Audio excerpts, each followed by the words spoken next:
tucked in behind Fernando Alonso. There he goes, he's going to be really close. Okay, he's got the DRS. This is crucial for Lando Norris. It doesn't look like it's going to be a contest. He needed that. He's got it up to P4 for the man second in the points battle to win the Drivers' Championship.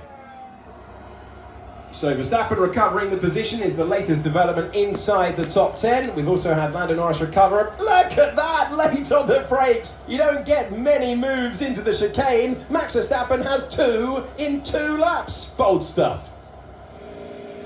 Big call from McLaren, big in-lap required for Oscar Piastri. Huge pressure on the shoulders of the pit crew. Punchy stuff, but it's a brilliant